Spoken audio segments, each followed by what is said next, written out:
নমস্কাৰ, মই কোৰেবাৰীৰ শ্ৰী শ্ৰী সাৰ্বজনীন দুৰ্গোৎসৱৰ সম্পাদক মাননীয় শ্ৰী জয়ন্ত কলিতাদেৱে মই কৈছোঁ। আমাৰ কোৰেবাৰীৰ দুৰ্গোৎসৱৰ এইবাৰ 90তম দুৰ্গোৎসৱ। আমি সকলো প্ৰস্তুতি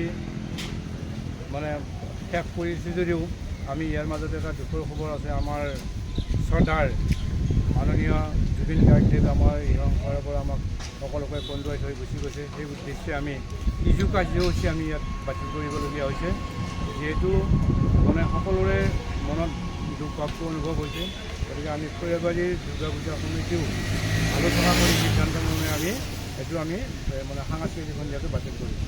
আজি আমাৰ যিটো আমাৰ বেল বোধন, এই বোধনটো আমাৰ সন্ধিয়া 6:30 বজাত অনুষ্ঠিত হ'ব। ইতিমধ্যে আমাৰ পুৰোহিতসকল আহি উপস্থিত হৈছে বাৰু, আমি ইতিমধ্যে খবৰ পাইছোঁ। অহাকালি আমাৰ বেল বোধন, সপ্তমী, অষ্টমী, নৱমী, দশমী, এই 4 দিনত দশমী দিনা আমি প্ৰতিদিনা বিসৰ্জন দিম আৰু সপ্তমীৰ দিনাৰ পৰা আমাৰ ইয়াত এই হৰিৰ নাম মছজিদ ইয়াত পৰিৱেশন কৰা হ'ব। নলবাৰী, বগ্ৰাপাৰৰ, হাজো, আলাইগাঁও, তাৰপিছত হৰিপাৰা আৰু এটা আছে টংলাৰ, মুঠ 5যোৰা নাম মছজিদত ইয়াত আমন্ত্ৰণ কৰা হৈছে। তেখেতসকলে সন্ধিয়া 4 বজাৰ পৰা ৰাতি 9 বজালৈ পৰিৱেশন কৰিব। গতিকে সকলো ৰাইজৰে মই সহায় কৰিম।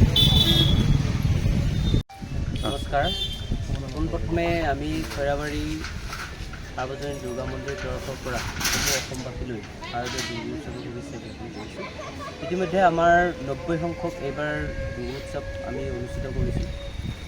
আমাৰ প্ৰস্তুতি সম্পূৰ্ণ হৈছে আৰু আমাৰ ইতিমধ্যে আধ্যাত্মিক যিখিনি কাম, আমাৰ নাম প্ৰসংগ ইয়াত সপ্তমী দিনাখনৰ পৰা আৰম্ভ হ'ব।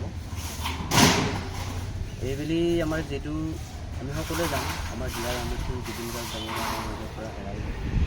গতিকে আমি তেওঁৰ শ্ৰদ্ধাঞ্জলি জনাই আমি সাংস্কৃতিক কাৰ্যসূচী বাতিল কৰিছোঁ।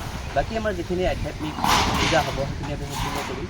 আমাৰ সন্ধি পূজা হ'ব, তাৰপিছত আমাৰ গছপুলি ৰোপণ, বন্তি প্ৰজ্বলন, এইবোৰ গোটেই আমি ৰাখিছোঁ। এইবিলাক খুব অনুষ্ঠিত হ'ব আৰু সমূহ ভক্তপ্ৰাণ ৰাইজক আমি আমন্ত্ৰণ জনাইছোঁ ইয়াত পূজা উপভোগ কৰিবৰ কাৰণে। পূজা আমাৰ আজি 27 তাৰিখৰ পৰা 2 অক্টোবৰলৈকে অনুষ্ঠিত হ'ব।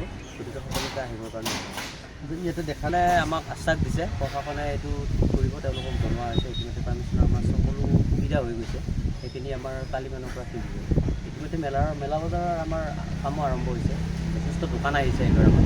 সকলোকে ইয়াত পূজা উপভোগ কৰিব কাৰণে ৰাইজৰ কেনেকুৱা হয়? ৰাইজৰ সঁহাৰি খুব ধুনীয়া আহি আছে। আমাৰ দান বৰঙণিও আহি আছে।